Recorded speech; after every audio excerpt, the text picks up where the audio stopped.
Amazon जंगल में मिले एक बहुत ही एडवांस सिविलाइजेशन के सबूत। अमेज़न जंगल में रहने वाली ये प्राचीन सभ्यता कौन सी थी और आखिर वैज्ञानिक अमेज़न जंगल में जाने से क्यों डरते हैं?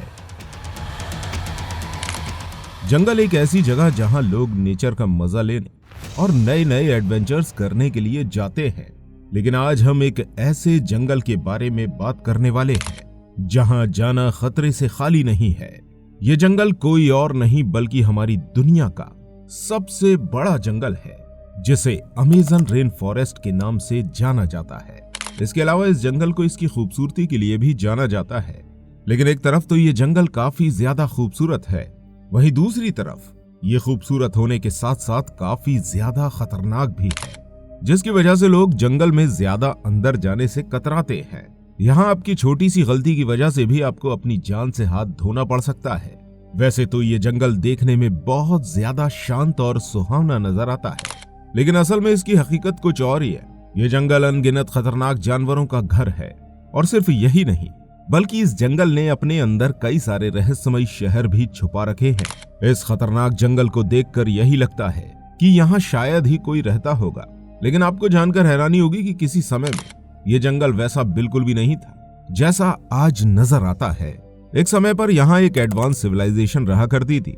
इस सिविलाइजेशन में लाखों की संख्या में लोग रहते थे, और इसके बारे में लोगों को साल 1541 में पता चला, जब फ्रांसिस्को डी ओरिलाना नाम का एक स्पेनिश शख्स अमेज़न जंगल में खोजबीन करने के लिए पहुंचता है। ओरिलाना ने सुन रखा था कि साउथ अमेरिका के बीच में कोई एडवांस सिविलाइजेशन रहती है। उसने इस सिविलाइजेशन को ढूंढने का फैसला किया।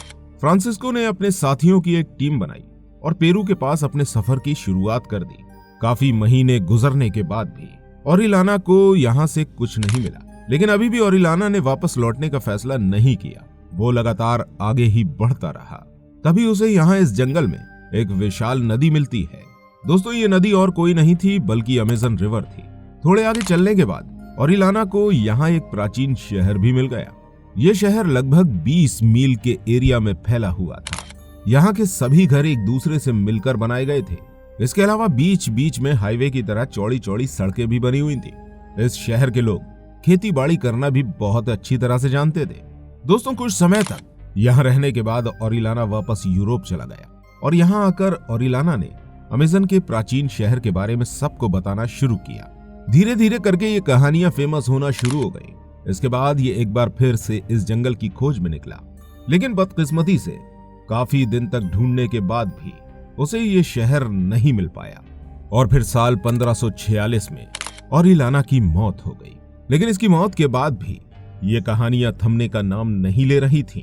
इसके काफी समय के बाद यानी कि 17वीं शताब्दी में कुछ लोगों ने इस जंगल में जाने का फैसला किया, लेकिन इन लोगों को यहाँ पर ना तो कोई सिविलाइजेशन मिली और ना ही कोई प्राचीन शहर, जिसके बाद से ये माना जाने लगा कि ओरिलाना ने जो कहानी सुनाई थी वो मनगढ़ंत और बनावटी थी।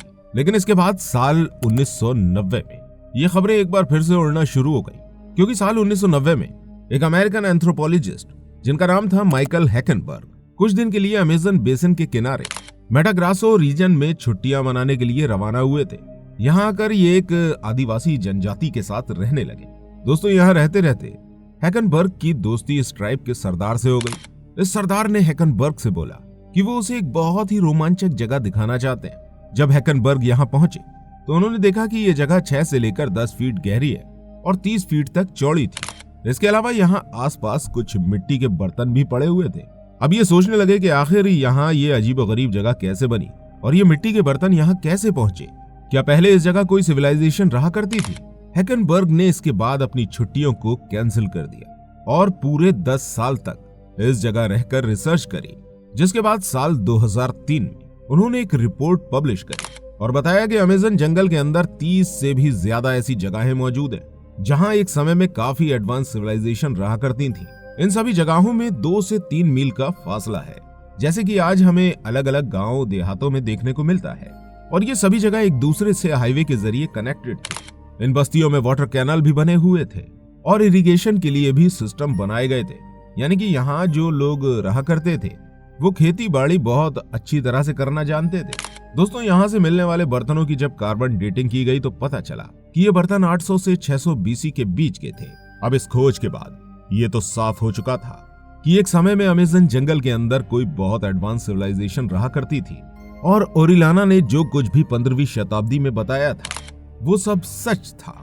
दोस्तों, इसके अलावा भी इस जंगल से अक्सर ऐसे सबूत देखने को मिलते रहते हैं जो इस बात का दावा करते हैं कि इस जंगल में एक समय में काफी एडवांस सिविलाइजेशन रहा करती थी। इसके अलावा अगर बात की जाए इस जंगल के खतरनाक जानवरों की, तो दोस्तों इस जंगल के छोटे बड़े सभी जानवर काफी ज्यादा खतरनाक हैं। और अगर आप इस जंगल में जाते हैं तो शायद आपका सामना सबसे पहले इस जंगल में रहने वाले ग्रीन एनाकोंडा से होगा। ये सांप दुनिया का सबसे बड़ा और सबसे खतरनाक सांप है। इसकी लंबाई लगभग 30 फीट और वजन 250 किलो के लगभग है। इस सांप की खासियत है कि ये जब भी शिकार करता है तो अपने से भी बड़े जानवर को पल भर में निगल जाता है और आज तक कोई अंदाजा नहीं लगा पाया है कि अमेज़न के विशाल जंगल में इस तरह के कितने एनाकोंडा रहते हैं। और इसके अलावा बहुत से लोगों का कहना यह भी है कि टाइटैनोबोआ, जो कि प्राचीन समय का सबसे विशाल सांप हुआ करता था, वो आज भी अमेज़न जंगल में रहता है। और दोस्तों, सिर्फ सांप ही नहीं बल्कि इस जंगल में रहने वाली छोटी से छोटी चींटी भी इतनी खतरनाक है जिसके काट लेने से इंसान की जान जा सकती है। इस जंगल में पाई जाने वाली चींटियों को बुलेट आंट के नाम से जाना जाता है। ये चींटियां जब किसी इंसान को काटती हैं तो उस इंसान को गोली लगने के बराबर का दर्द होता है। इस छोटी सी चींटी की लंबाई लगभग 4 सेंटीमीटर होती है। इसके अलावा दोस्तों, आपने मेंढक तो देखे होंगे और शायद अमेज़न जंगल के मेंढकों को जानने से पहले आपको मेंढकों से डर भी नहीं लगता होगा, लेकिन अमेज़न जंगल में पाए जाने वाले मेंढक को पॉइजन डॉट फ्रॉग के नाम से जाना जाता है। ये मेंढक देखने में काफी ज्यादा खूबसूरत नजर आते हैं, लेकिन इसके अंदर जहर इतना ज्यादा होता है जिससे 10 लोगों की जान जा सकती है। ये मेंढक आपको अमेज़न जंगल में हर जगह देखने को मिल जाएंगे। इसके अलावा इन्हें अलग अलग कलर के लिए भी जाना जाता है। अगर कभी ये मेंढक आपको दिख जाते हैं तो आप गलती से भी इन्हें छूने की हिम्मत ना करें, क्योंकि इनके अंदर जहर इतना ज्यादा होता है कि इनके मात्र छूने भर से ही आपकी जान जा सकती है। इसके अलावा इस जंगल में रहने वाले आदिवासी लोग इस मेंढक के जहर को अपने तीर पर लगाकर दूसरे जानवरों का शिकार भी करते हैं। दोस्तों, अमेज़न जंगल में दुनिया का सबसे बड़ा मगरमच्छ भी रहता है। ये मगरमच्छ आम मगरमच्छों की तुलना में काफी ज्यादा बड़ा होता है। इनका वजन 600 से 800 किलो तक हो सकता है। इनकी ताकत का अंदाजा आप इस बात से लगा सकते हैं कि ये एक ही बार में अपने शिकार को निगल जाते हैं। इसके अलावा इस जंगल में इंसानी आबादी ना के बराबर होने की वजह से यहाँ कई सारे अजीबोगरीब जीव भी रहते हैं। अगर हम अमेज़न रिवर की बात करते हैं तो इसमें एक ऐसी मछली रहती है जो पूरी दुनिया में कहीं और नहीं पाई जाती। इस मछली को पिंक डॉल्फिन के नाम से जाना जाता है। इस डॉल्फिन का वजन लगभग 200 किलो और इसकी लंबाई 9 फीट के लगभग होती है। दोस्तों, वैसे तो डॉल्फिन को इंसानों का दोस्त बताया जाता है, लेकिन यहाँ पाई जाने वाली ये डॉल्फिन इंसानों पर हमला करने से भी नहीं चूकती। सिर्फ पिंक डॉल्फिन ही नहीं बल्कि इस नदी में एक ऐसी मछली भी रहती है जिसे इलेक्ट्रिक ईल के नाम से जाना जाता है। इस मछली की खास बात यह है कि ये अपने बचाव के लिए अपनी बॉडी से करंट निकालती है। इसका करंट 860 वोल्ट तक हो सकता है। कई बार इस मछली के करंट की वजह से इंसानों की जान भी जा चुकी है। इसका करंट इतना खतरनाक होता है कि इसके कांटेक्ट में आते ही इंसान हो या जानवर, हर किसी की मौत हो जाती है। ये मछली इतनी खतरनाक होती है कि बड़े से बड़े जानवर को भी अपना शिकार बना लेती है।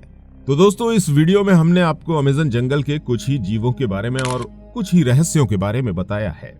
इस तरह के न जाने कितने और रहस्य मौजूद हैं अमेज़न जंगल में, जिनके बारे में हमने एंड स्क्रीन पर शो हो रही इस वीडियो में बताया है। अगर आप अमेज़न के बारे में और जानना चाहते हैं तो इस वीडियो पर क्लिक जरूर कीजिएगा। इस वीडियो को लाइक करना बिल्कुल मत भूलिएगा और कमेंट में बताइएगा कि क्या अमेज़न जंगल में टाइटैनोबोआ हो सकता है। और वैसे आप अगली वीडियो किस टॉपिक पे देखना चाहते हैं कमेंट में ये भी लिखिएगा।